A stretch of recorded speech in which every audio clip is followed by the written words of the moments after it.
Welcome to Maritime Software Hub, the People Podcast.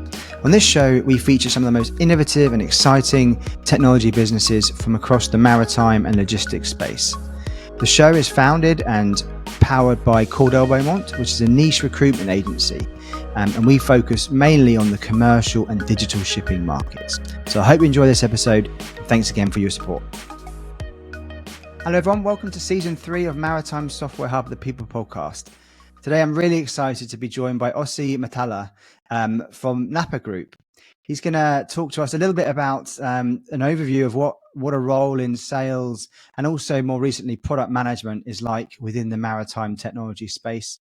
So I'm sure we're going to learn a lot of great kind of tips and insights from him. So welcome, Ossi. Thank you for joining us. And perhaps you can give a quick introduction and an overview of who you are and what you do. Yeah, sure. Thank you, Callum, for having me. I've been listening to your episodes in the past, and I very much enjoyed. I love to be as a guest here.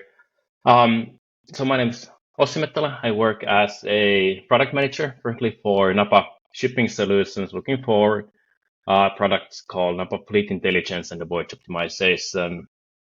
But as you said, I'm quite new on this role. Previously, I've been on the doing sales for the same products and the customer success management work as well, or the customer service as well. And prior NAPA, naval architecture, ship design, all that fun stuff. Awesome. Well, no, it's really, really great to get you on the show. And I mean, my business has been familiar with NAPA for a few years now, and it's really exciting to have you, to learn and kind of give you more exposure to some of our listeners that maybe not aware of the solution. And obviously a Finnish-based company as well. You've got teams all around the world, so it's really exciting to learn more about the business side. How did you first start in shipping? What was it that sort of attracted you to the space? Well, that's a good question. It's pretty much by accident. Right after the high school and the mandatory military service that we have here in Finland, I was, to be honest, quite done with studying and all that, and I decided, hey, I don't want to do any of that stuff. I should, blue collar work, get along with my life and all that. But then my girlfriend, now wife, kind of convinced me to get back on it, get back to the university, start studying and all that. And then for the shipping, on the bachelor year, we had like a 2 days introduction for all the majors that we had in all the university, and I missed the first day. So that basically ruled out half of the career path for me already at the get-go. But on the second day, there were like applied physics and all that kind of present, and naval architecture with this one like very cool guy introducing the major with his colors popped up and all that, good presenter. And because I didn't have any concrete plans for myself, I just, let's go that way. It looks fun, sounds fun, international business, interfacing with the sea and the very, the massive machineries that we build on the shipyards and all that. So it sounded like fun. Then after that, finishing with my studies, I worked in a ship design company in Helsinki called Delta Marine. Started as a machinery engineer. My original plan was to be at the shipyards doing the hard stuff at the yards and all that. But one of my very close colleagues there, Mia, she was working on the energy efficiency topics, thermodynamics and evaluating the energy saving devices, doing operational simulations and studies and all that. And she quite soon, started to lure me into her projects and all that, which I did find quite interesting. So started to do or lead the energy team there, doing onboard audits, simulations, and for the energy systems on board, teaching the crew and or doing the coursework, also educating the seafarers on the energy efficiency and all that. Brilliant. Find it very fun. Then came across NAPA. NAPA has a very good brand in the maritime industry and space in Finland. And because at NAPA we do the same, we interface with the similar topics: energy efficiency, operational simulation, reducing the fuel consumption, and all that. So that's what's drawn me into NAPA, a software company, and now 4 years happily employed at NAPA, doing both product management, sales, and customer service and customer success work. Good. Well, that's a really interesting journey. And I know, if you don't mind, I just want to kind of rewind a step. I'm really interested to learn a bit more about, you said you had to do your kind of compulsory military service. So we don't have that in the UK. They've been talking about it recently in politics and general elections here at the moment. I can't realistically see it happening. But do you mind me just telling you, asking you what it was like? What sort of, what things did you have to do? And was it just for a year, or was it slightly longer or less? Yeah, at the time it was 6, 9, or 12 months. I chose, the hard way, 12 months. Okay. There, it was, it was interesting, definitely, a learning experience and opportunity to grow in that sense. It's, but honestly, it's something that, all males in Finland pretty much have to do and go through. So it wasn't something that I really thought much about at the time. It worked well. I had great time, at least, thinking now, looking at the past, I had great time, but probably at the moment it wasn't always, sunshine and rainbows and all that, but yeah, definitely a learning experience. Did it help kind of shape or like instill confidence and any kind of people skills, that type of thing to go on into your next role, do you think? Oh, definitely. Of course, it was quite soon after the high school, when you're still quite junior and all that, but then removing from, the environment that you're used to, home and school and a bit of work and this and that and friends, everything that removed, put in completely new environment with new people, all the social or previous learned social norms are pretty much removed in that kind of environment. And it definitely helped me to, grow as a person as well and gain confidence and all that. And brilliant. Very much valued. We still have lots of Greek contacts, and I know they still, most of them do their service as well, and then obviously other countries around the world. So I wonder whether we will have it again in the UK. And I've got young kids, so maybe when they grow up, maybe they will. It could be really interesting for them. But did you used to have it then before? We did, exactly. That's right. But they stopped it, so it would be very interesting. I think it would be great. I would have loved to have done it, but who knows? But no, well, thank you for sharing that. So let's have just a quick overview of NAPA Group. I know you did touch upon what you've been focusing on, but can you just go into a bit more detail about the sort of the solution and how typically they help your customers with their kind of digital journey and improving efficiencies and that type of thing? Yeah, of course. So at NAPA we have 3 business units. We have NAPA Design Solutions, which is developing software for ship designers, shipyards, naval architects to build and design better ships. But I guess more relevant for your question are the other 2. So NAPA Safety Solutions, where we have emergency computers, loading computers, stability solutions, and electronic logbooks. And then the NAPA Shipping Solutions, where we do, main products are fleet intelligence and voyage optimization. The fleet intelligence being the performance analytics solution, to quantify and evaluate the performance of the vessel, and then the weather routing, voyage optimization, well, as the name implies, trying to find the best possible route for the vessel, considering the performance of the vessel, the weather conditions, traffic separation schemes, nautical charts, etc. And of course, then with the electronic logbooks from the safety solutions, we generate the data, a lot of that, and then on the shipping solutions side, we can then analyze that. So it is quite, the full data pipeline that we can provide for our customers. And of course, from us onwards for IMO, DCS, and EU MRV, we can produce the reporting for the verifiers as well. Brilliant. Okay. If I may add still one more thing. So quite recently, early this year, we launched a new service called NAPA Studios, which is then basically intended to fill all the gaps in between these two product business units.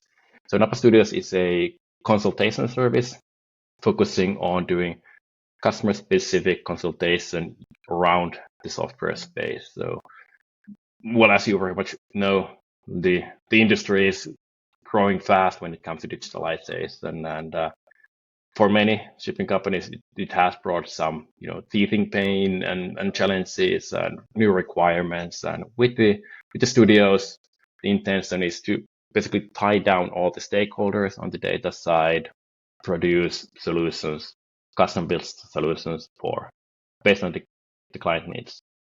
It's really, really interesting and really good initiative, I think. Okay. I mean, obviously, NAPA have been around for a number of years. They've got a great name in the space. Mhm. What's your kind of view on the real increase of kind of maybe not competition, but other vendors? Do you think it's been has it had a big impact on NAPA's kind of, I guess, commercial projects and things, or do you still think there's you've got a good track record and you've got a good client base there? Or is it just becoming much more competitive on every sale, would you say, in general? Sure. So, well, if we talk not only about the performance analytics and weather routing solutions, that's Okay. maybe the most definitely fastest growing out of the three. As a global business, it seems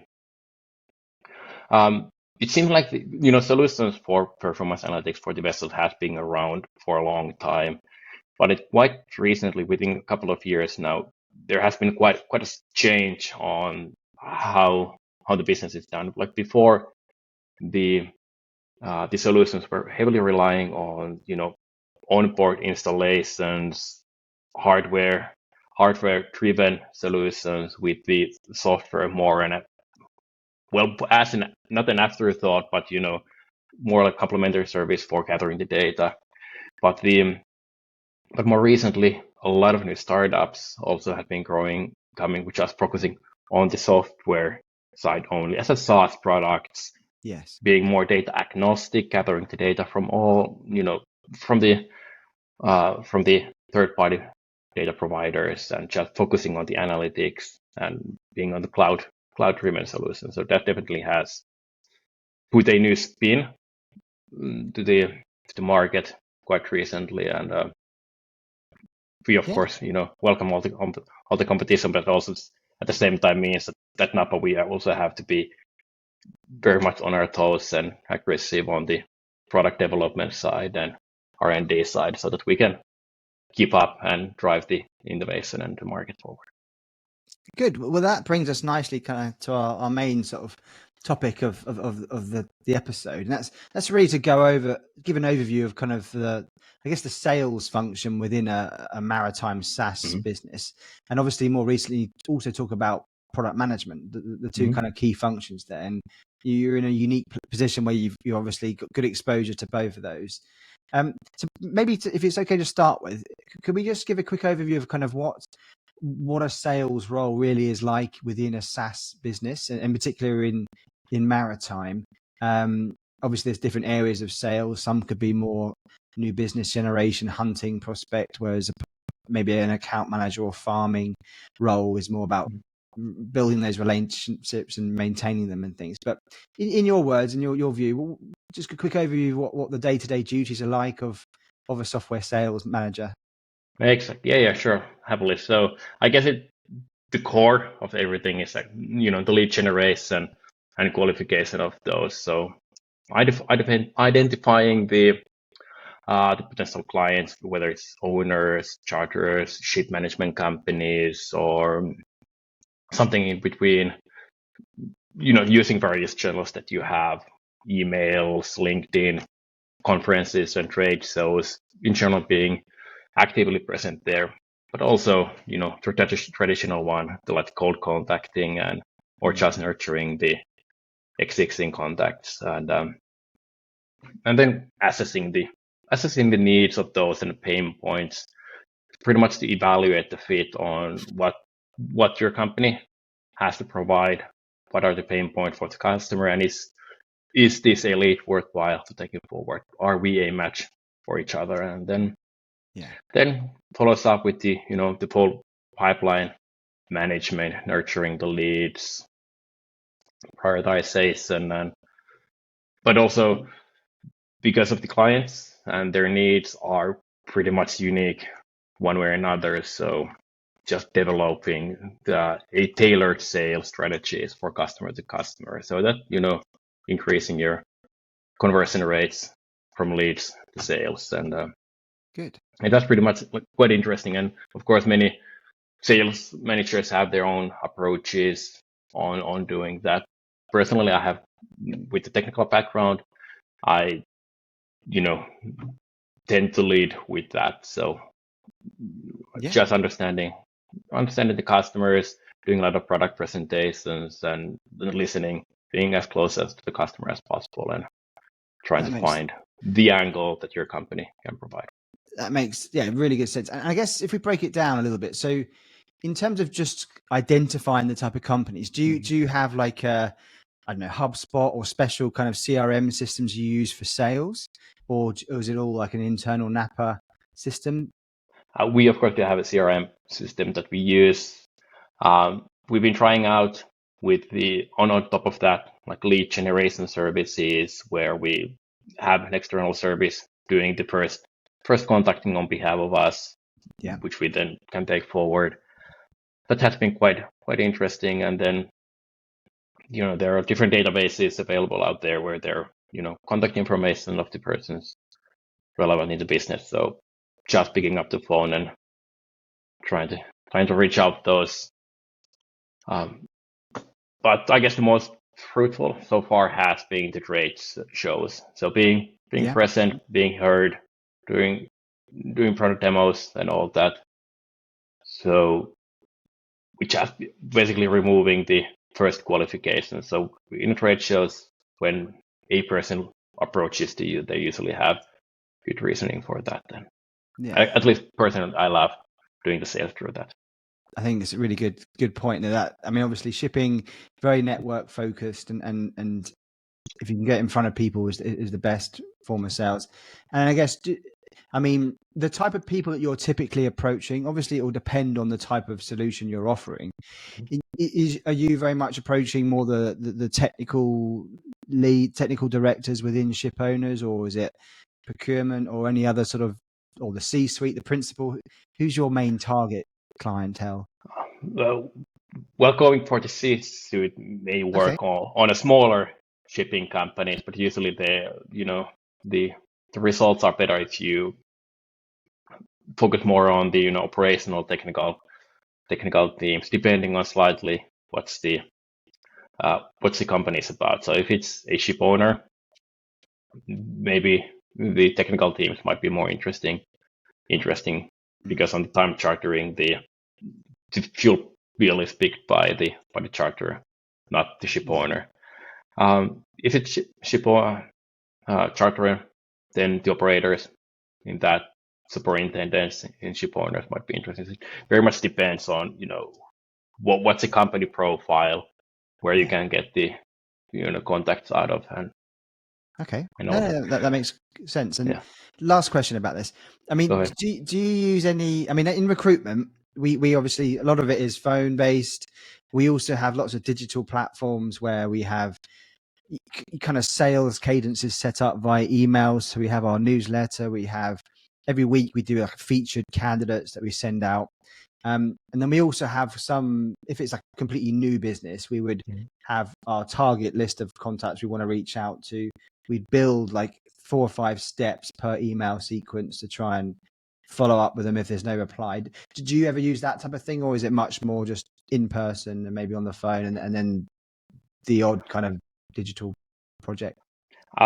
Well, for us, it has been like being more personal, being more targeted has yielded much better results. We tried a few of those like mass marketing type of approaches, shortlisting 1,000 contacts and trying to be in touch with them directly. But honestly, at least for us, it hasn't yielded too much for good results.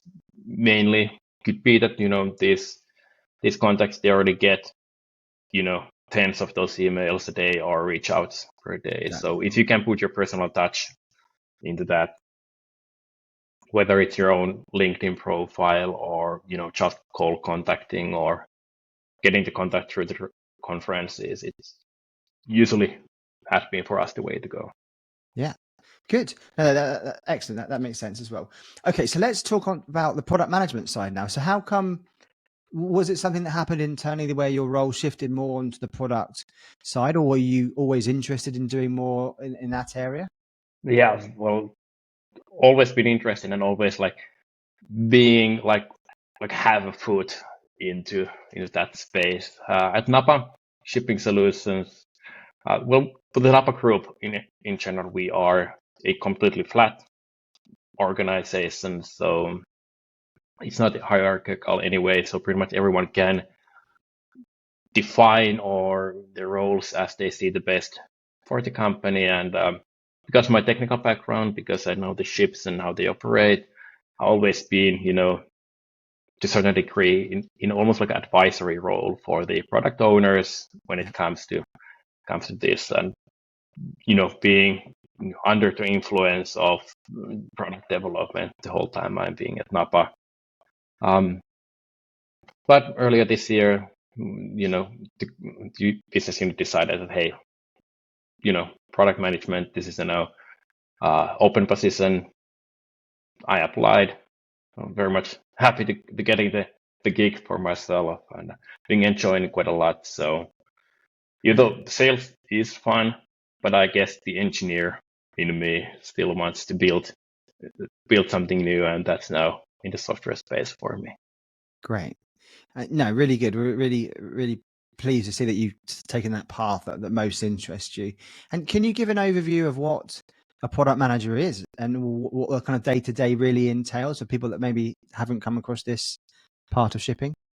Yeah, sure. So at least it can be pretty much defined on, well, from product to product or company to company, but how at NAPA we are approaching this is that the product strategy so is at the core of the product manager. So defining the product vision, analyzing the market, developing the roadmap so that what we are then about to be released in 6, 12, 24 months is aligning with the market requirements, and also collaborating with the cross-functional teams. So we have services, designers, developers, and all that. So try to nurture a fruitful discussion between each others, and of course, just reaching out to customers and figuring out that what is it that they are looking for. Being, at least for me, it's very much valuable that I can be close to the end users, conducting interviews and all that to understand it. Okay, what is actually that they're looking for? Maybe not one certain feature level, but rather as a product spectrum. What are the needs and wants? And okay, yeah. and the product itself, could that be a specific module of a tech platform or a SaaS solution, or is there other kind of variables about what the actual product could be? Is it just like a specific release? Can that be called its own product, or how would you break up the actual term product in the SaaS place? Okay, so well, at least for us, the product is the fleet intelligence for performance analytics and voyage optimization for weather routing. They are merged together, functioning on the same platform, and then further developing that product. So new features, either in an epic level functionalities or just tweaking the existing ones so that the user experience is more seamless for the end users. So after all, the products that we provide, they are crucial for ship operation, but they are not mandatory in that way that the ship will sail regardless they have performance analytics on or not. And the easier we can make the user, or better that we can make the user experience, the more we will get the usage out of the system, better we can prove the value for the end user and all that. So yeah, No, it's a really Yeah. interesting role function, I think, within the maritime tech space that we've seen people come from, like you said, you said about the subject matter expert, Mhm. step in maybe from if they've been on board vessels or they've worked on shore in maybe a chartering role or operations role, and then maybe a little bit more tech Mhm. focus savvy, let's say. Yeah. It seems to be a good path for them. But I've also seen kind of former, more IT focused candidates and back personnel that maybe have been business analysts or project managers, that type of things. Do you think there's kind of sort of multiple backgrounds that people can come from to come into product managers, or typically do you see one or two sort of types of people that really do well in the product manager space in Yeah. general? It definitely helps if you have some background from the maritime industry. Yes. The whole, the jargon or the language that we use in this space is quite specific, but nothing that you wouldn't be able to learn if you don't have a professional or educational background on it. For me, it has been very much helpful that I have the educational background from the naval architecture, and then just healthy interest on all software and development and tech space in general. We do at NAPA, we have a lot of naval architectures, but also at the same time, product owners, product managers on the other business units, they don't necessarily have that or my background, but rather from tech space in general, and that's also equally good Yeah. approach, I bet. I don't know if you remember the movie Armageddon.